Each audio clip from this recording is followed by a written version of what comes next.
ನಾನು ಅತ್ತೆಯನ್ನು ಒಲಿಸಿಕೊಳ್ಳೋಣ ಎಂದು ಪ್ರಯೋಗಗಳನ್ನು ಮಾಡುತ್ತಿದ್ದೆ. ಆದರೆ ಅತ್ತೆ ಆ ಕ್ಷಣಕ್ಕಾಗಿಯೇ ಕಾಯುತ್ತಿದ್ದಳು. Hello friends, welcome back to my channel.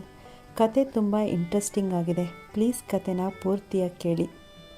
ಈ ಘಟನೆ ನಡೆದಿದ್ದು 6 ತಿಂಗಳ ಹಿಂದೆ. ನಾನು ಒಂದು ಕಂಪನಿಯಲ್ಲಿ ಮ್ಯಾನೇಜರ್ ಆಗಿ ಕೆಲಸ ಮಾಡುತ್ತಿದ್ದೇನೆ. ನನ್ನ ಹೆಂಡತಿ ಶಾಲೆಯಲ್ಲಿ ಟೀಚರ್ ಆಗಿ ಕೆಲಸ ಮಾಡುತ್ತಿದ್ದಾಳೆ. ನಾವು ಶಿವಮೊಗ್ಗದಲ್ಲಿ ವಾಸ ಮಾಡುತ್ತಿದ್ದೇವೆ. ಇದೇ 6 ತಿಂಗಳ ಹಿಂದೆ ನಾನು ಕೆಲಸದ ಮೇಲೆ ಬೆಂಗಳೂರಿಗೆ ಹೋಗಬೇಕಿತ್ತು. ಅದು ಕೂಡ 3 ತಿಂಗಳಿಗೋಸ್ಕರ. ಹೇಗೋ ನನ್ನ ಅತ್ತೆ ಅಂದರೆ ಹೆಂಡತಿಯ ಅಮ್ಮ ಬೆಂಗಳೂರಿನಲ್ಲಿ ಇರುವುದರಿಂದ ನಾನು ಅಲ್ಲಿಯೇ ಉಳಿದುಕೊಳ್ಳೋಕೆ ನಿರ್ಧರಿಸಿದೆ. ಅತ್ತೆಗೆ ಗಂಡ ಇಲ್ಲ. ಸದ್ಯಕ್ಕೆ ಚಿಕ್ಕ ಮಗಳು ಜೊತೆ ಬೆಂಗಳೂರಿನಲ್ಲಿ ವಾಸ ಮಾಡುತ್ತಿದ್ದಾರೆ. ಚಿಕ್ಕ ಮಗಳು ಕಾಲೇಜಿನಲ್ಲಿ ಓದುತ್ತಿದ್ದಾಳೆ. ನಾನು ಅತ್ತೆ ಮನೆಗೆ ಬಂದಾಗ ಅತ್ತೆ ನನ್ನನ್ನು ಖುಷಿಯಲ್ಲಿ ಬರಮಾಡಿಕೊಂಡರು. ನನ್ನ ಬೇಕು ಬೇಡಗಳನ್ನು ಚೆನ್ನಾಗಿ ನೋಡಿಕೊಂಡರು. ಎಷ್ಟೇ ಆಗಲಿ ನಾನು ಅಳಿಯ ಅಲ್ಲವೇ. ಅತ್ತೆ ಮನೆಯಲ್ಲಿ 2 ಬೆಡ್ರೂಮ್ಗಳಿದ್ದವು. ಅದರಲ್ಲಿ ಒಂದು ನನಗೆ ಅಂತ ಕೊಟ್ಟರು. ಮಾರನೆಯ ದಿನದಿಂದ ನನ್ನ ಕೆಲಸದಲ್ಲಿ ನಾನು ಬ್ಯುಸಿಯಾದೆ. ಹೀಗೆ 1 ವಾರ ಕಳೆಯಿತು. ಆಗಲೇ ನನಗೆ ನನ್ನ ಹೆಂಡತಿಯನ್ನು ತುಂಬ ಮಿಸ್ ಮಾಡಿಕೊಳ್ಳೋಕೆ ಶುರುವಾಯಿತು. ಯಾಕೋ ನನಗೆ ಬೇಕು ಅಂತ ಅನಿಸುತ್ತಿತ್ತು. ಒಂದು ಸಲ ಯಾವುದಾದರೂ ಹುಡುಗಿಯನ್ನು ಬುಕ್ ಮಾಡೋಣ ಅಂತ ಅಂದುಕೊಂಡೆ. ಆದರೆ ಅವಳನ್ನು ಮನೆಗೆ ಹೇಗೆ ಕರೆದುಕೊಂಡು ಬರೋದು ಅಂತ ಯೋಚಿಸಿ ಆ ಪ್ಲ್ಯಾನ್ ಬೇಡ ಅನಿಸಿತು. ಆಗಲೇ ನನ್ನ ಕಣ್ಣು ನನ್ನ ಅತ್ತೆಯ ಮೇಲೆ ಬಿದ್ದಿದ್ದು. ಅತ್ತೆಗೆ ಈಗ 48 ವರ್ಷ ವಯಸ್ಸು. ಆದರೂ ಅತ್ತೆಯ ಸೌಂದರ್ಯ ಮಾತ್ರ ನೋಡಲು ತುಂಬ ಸುಂದರವಾಗಿದ್ದವು. ಯಾರೇ ಅತ್ತೆಯ ಸೌಂದರ್ಯವನ್ನು ನೋಡಿದರೂ ಗಂಡಸಿಗೆ ಹುಚ್ಚು ಹಿಡಿಯುವಂತಿತ್ತು. ಯಾಕೋ ಅತ್ತೆ ಮೇಲೆ ನನ್ನ ಕಣ್ಣು ಬಿತ್ತು. ಹೇಗಾದರೂ ಮಾಡಿ ಅತ್ತೆಯನ್ನು ನನ್ನ ಬುಟ್ಟಿಗೆ ಹಾಕಿಕೊಳ್ಳಬೇಕು ಅಂತ ಅನಿಸಿತು. ಅದಕ್ಕೆ ಅಂತ ನಾನು ಹುಷಾರಿಲ್ಲ ಅಂತ ಸುಳ್ಳು ಹೇಳಿ 1 ವಾರ ರಜೆ ತೆಗೆದುಕೊಂಡೆ. ಅತ್ತೆಯ ಮಗಳು ಬೆಳಗ್ಗೆನೇ ಕಾಲೇಜಿಗೆ ಹೋಗುತ್ತಿದ್ದಳು.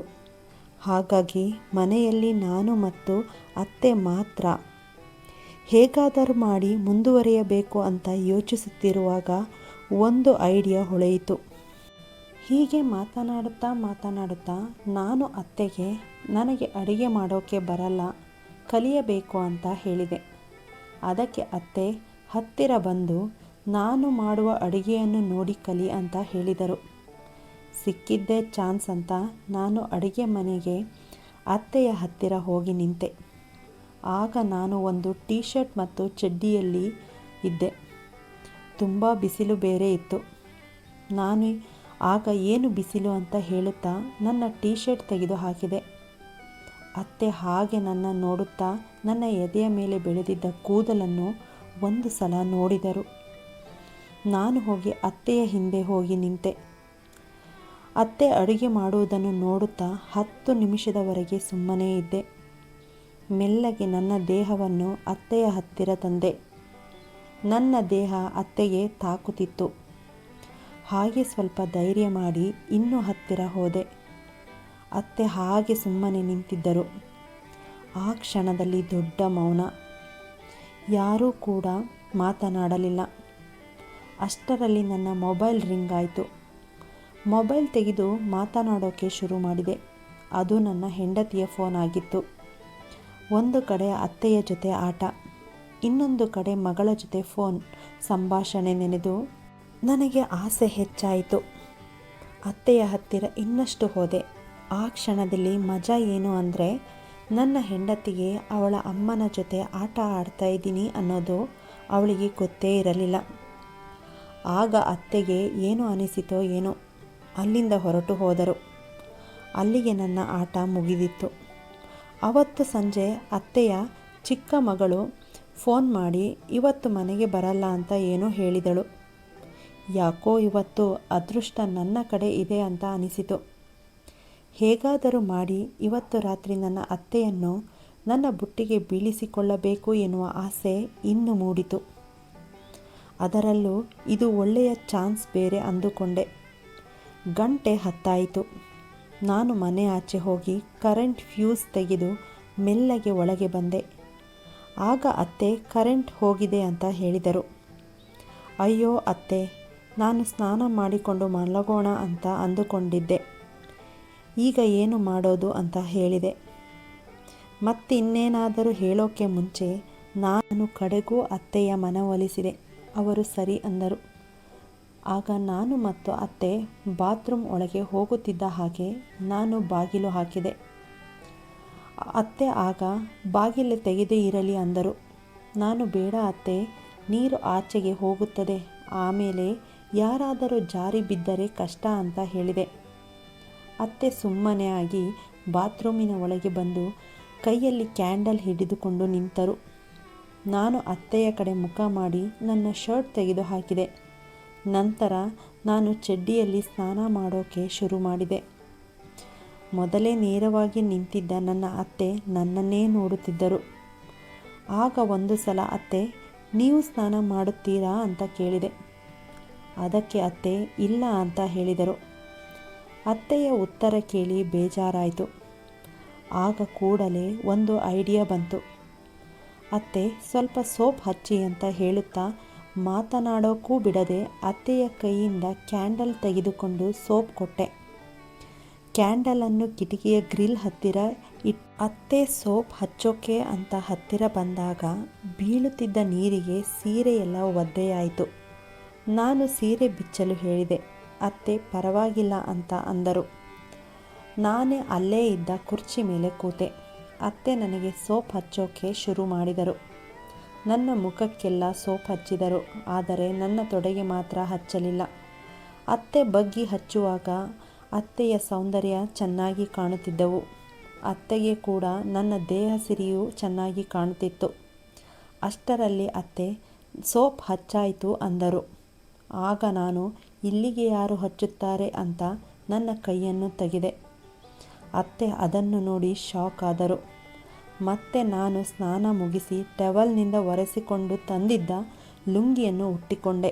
ನಂತರ ಆಚೆ ಬಂದ ಮೇಲೆ ನನಗೆ ಹೊಟ್ಟೆ ಹಸಿವಾಗುತ್ತಿದೆ ಅಂತ ಹೇಳಿದೆ. ಊಟ ತರಲು ಅಂತ ಅತ್ತೆ ಅಡುಗೆ ಮನೆಗೆ ಹೋದರು. ನಾನು ಕೂಡ ಅವರ ಹಿಂದೆ ಹೋದೆ. ಪೂರ್ತಿ ಕತ್ತಲು ಇತ್ತು. ಅಡುಗೆ ಮನೆ ಬಾಗಿಲನ್ನು ಒಳಗಿನಿಂದ ಹಾಕಿದೆ. ಅದು ನಾನೇ ಅಂತ ಅನ್ನೋದು ಅತ್ತೆಗೆ ಗೊತ್ತಿತ್ತು. ನಾನು ಬಂದಿದ್ದು ಗೊತ್ತಾಗಿ ಅತ್ತೆ ಏನೋ ಕೆಲಸ ಮಾಡೋದಕ್ಕೆ ಹೋದರು. ನಾನು ಹೋಗಿ ಅತ್ತೆ ಹಿಂದೆ ನಿಂತು ಅತ್ತೆಯನ್ನು ಗಟ್ಟಿಯಾಗಿ ತಬ್ಬಿಕೊಂಡೆ. ಹಾಗೆ ಅವಳ ಸೌಂದರ್ಯವನ್ನು ಮುಟ್ಟುತ್ತಿದ್ದೆ. ಅತ್ತೆ ನಡುಗುತ್ತಿದ್ದಳು. ತಡ ಮಾಡೋದು ಬೇಡ ಅಂತ ಅತ್ತೆಯ ಸೀರೆಯೆಲ್ಲವನ್ನು ತೆಗೆದು ಹಾಕಿದೆ. ಅತ್ತೆ ತಡೆಯೋಕೆ ನೋಡಿದಳು. ನನ್ನಿಂದ ಬಿಡಿಸಿಕೊಂಡು ಬೆಡ್ರೂಮ್ಗೆ ಓಡಿ ಹೋಗಲು ಮುಂದಾದಳು. ಆದರೆ ಜಾರಿ ಬಿದ್ದು ಮಂಡಿಗೆ ಸ್ವಲ್ಪ ನೋವು ಮಾಡಿಕೊಂಡಳು. ಇದೇ ನನ್ನ ಅದೃಷ್ಟ ಅಂತ ಅಂದುಕೊಂಡು ಅತ್ತೆಯನ್ನು ಎತ್ತಿಕೊಂಡು ಹೋಗಿ ಸೋಫಾದಲ್ಲಿ ಕೂರಿಸಿ ಎಲ್ಲಿ ನೋವಾಗುತ್ತಿದೆ ತೋರಿಸಿ ಅಂತ ಹೇಳಿದೆ. ಅದಕ್ಕೆ ಅತ್ತೆ ಬೇಡ ಅನ್ನುತ್ತಿದ್ದಳು. ನಾನು ಬಲವಂತವಾಗಿ ಅವಳ ಲಂಗವನ್ನು ಮೊಣಕಾಲಿನವರೆಗೆ ಎತ್ತಿ ಮೆಲ್ಲಗೆ ಮಸಾಜ್ ಮಾಡೋಕ್ಕೆ ಶುರು ಮಾಡಿದೆ. ಅತ್ತೆ ನನ್ನ ಕೈಯನ್ನು ತೆಗೆಯುವುದಕ್ಕೆ ಪ್ರಯತ್ನಿಸುತ್ತಿದ್ದಳು. ನನಗೆ ಕೋಪ ಬಂತು. ಒಂದು ಬಾರಿಸಿದೆ. ಬಾತ್ರೂಮಿನಲ್ಲಿ ಏನೇನು ಆಯಿತು ಅಂತ ನನ್ನ ಹೆಂಡತಿಗೆ ಹೇಳ್ತೀನಿ ಅಂತ ಬ್ಲ್ಯಾಕ್ ಮೇಲ್ ಮಾಡಿದೆ. ಅದಕ್ಕೆ ಅತ್ತೆ ಬೇಡ ಅಂದಳು. ಆಗ ನಾನು ಸೋಫಾದಲ್ಲಿ ಕೂತು ನನ್ನ ತೊಡೆಯ ಮೇಲೆ ಬಂದು ಕೂರುವಂತೆ ಹೇಳಿದೆ. ಅತ್ತೆ ನಾನು ಹೇಳಿದ ಹಾಗೆ ಮಾಡಿದಳು. ಮತ್ತೆ ಅತ್ತೆಯ ಎಲ್ಲ ಬಟ್ಟೆಯನ್ನು ತೆಗೆಯಲು ಹೇಳಿದೆ. ಆಗ 1 ನಿಮಿಷ ಬರುತ್ತೇನೆ ಅಂತ ಹೇಳಿ ಆಚೆ ಹೋಗಿ ಕರೆಂಟ್ ಫ್ಯೂಸ್ ಹಾಕಿ ಬಂದೆ. ಅತ್ತೆಯ ಹತ್ತಿರ ಹೋಗುತ್ತಿದ್ದಾಗ ಸಡನ್ನಾಗಿ ಡೋರ್ ಬೆಲ್ ರಿಂಗ್ ಆಯಿತು. ಆಚೆಯಿಂದ ನನ್ನ ಫ್ರೆಂಡ್ ನನ್ನನ್ನು ಕೂಗುತ್ತಿದ್ದ. ತಕ್ಷಣ ನಾನು ಅತ್ತೆಯನ್ನು ರೂಮ್ಗೆ ಹೋಗುವುದಕ್ಕೆ ಹೇಳಿ ಲುಂಗಿ ಉಟ್ಟುಕೊಂಡು ಬಾಗಿಲು ತೆರೆಯಲು ಹೋದೆ. ನನ್ನ ಫ್ರೆಂಡ್ಗೆ ಯಾವುದೋ ಒಂದು ಮುಖ್ಯವಾದ ಫೈಲ್ ಬೇಕಾಗಿತ್ತು, ತೆಗೆದುಕೊಳ್ಳೋಕೆ ಬಂದಿದ್ದ. ನಾನು ಅವನಿಗೆ ಫೈಲ್ ಕೊಟ್ಟು 10 ನಿಮಿಷ ಮಾತನಾಡುತ್ತಾ ಇದ್ದು ಆ ನಂತರ ಅವನು ಹೋದ. ಅವನು ಆಚೆ ಹೋಗುತ್ತಿದ್ದ ಹಾಗೆ ಬಾಗಿಲನ್ನು ಹಾಕಿ ಬೆಡ್ರೂಮ್ಗೆ ಓಡಿ ಬಂದೆ. ಅಲ್ಲಿ ಅತ್ತೆ ಬೆಡ್ ಮೇಲೆ ಕೂತಿದ್ದಳು. ನಾನು ಹತ್ತಿರ ಹೋಗುತ್ತಿದ್ದಂತೆ ಅತ್ತೆ ಎದ್ದು ನನ್ನನ್ನು ಗಟ್ಟಿಯಾಗಿ ಹಿಡಿದುಕೊಂಡಳು. ಹಾಗೆಯೇ ಒಂದು ಮುತ್ತನ್ನು ಕೊಟ್ಟಳು. ನನಗೆ ಆಶ್ಚರ್ಯ ಆಯಿತು. ಆಮೇಲೆ ಉಸಿರಾಡೋಕ್ಕೂ ಆಗದೆ ಬಿಟ್ಟೆವು. ಆಗ ಅತ್ತೆಯ ಮುಖ ನೋಡಿದೆ. ಅತ್ತೆಯ ಮುಖದಲ್ಲಿ ಏನೋ ಒಂದು ತರಹ ನಗು ಇತ್ತು. ನಾನು ನೋಡುತ್ತಿದ್ದದನ್ನು ನೋಡಿ, ಏನಳಿಯ ಶಾಕ್ ಆಯಿತಾ? ನೀನು ಈಗ ತಾನೇ ನನ್ನ ಸೌಂದರ್ಯದ ಮೇಲೆ ಆಸೆಪಟ್ಟೆ. ನಾನು ಯಾವಾಗಲೋ ನಿನ್ನಿಂದ ಎಲ್ಲವನ್ನು ಮಾಡಿಸಿಕೊಳ್ಳಬೇಕು ಅಂತ ಕಾಯ್ತಾ ಇದ್ದೆ. ಸುಮ್ಮನೆ ಯಾಕೆ ನಿಮಗೆ ತೊಂದರೆ ಕೊಡೋದು ಅಂತ ಸುಮ್ಮನೆ ಇದ್ದೆ. ಆದರೆ ಇವತ್ತು ನಿನಗೆ ನನ್ನ ಮೇಲೆ ಆಸೆ ಆಗಿದೆ ಅಂತ ಗೊತ್ತಾಗಿ ಈ ಕ್ಷಣಕ್ಕೆ ಕಾಯುತ್ತಿದ್ದೆ ಅಂದಳು. ಅತ್ತೆಯ ಮಾತನ್ನು ಕೇಳಿ ನನಗೆ ತುಂಬ ಖುಷಿಯಾಯಿತು. ನಾನು ಅತ್ತೆಯನ್ನು ಗಟ್ಟಿಯಾಗಿ ತಬ್ಬಿಕೊಂಡು ಅವಳ ದೇಹ ಸೌಂದರ್ಯವನ್ನು ಹೀರಲು ಶುರು ಮಾಡಿದೆ. ಆಗ ಅತ್ತೆಯ ಬಾಯಲ್ಲಿ ಹಲವು ಶಬ್ದ ಹೊರಬಂದವು. ನಾನು ಅತ್ತೆಯನ್ನು ಹಾಸಿಗೆ ಮೇಲೆ ಮಲಗಿಸಿ ಅವಳ ಸೌಂದರ್ಯಗಳ ಜೊತೆ ಆಟ ಆಡಲು ಶುರು ಮಾಡಿದೆ. ಅತ್ತೆಯೂ ಕೂಡ ಚೆನ್ನಾಗಿ ನನ್ನ ಜೊತೆ ಆಟ ಆಡಿದಳು. ಹೀಗೆ ನಾವಿಬ್ಬರು ಆ ರಾತ್ರಿ ನಮ್ಮ ಆಸೆಗಳನ್ನು ತೀರಿಸಿಕೊಂಡೆವು.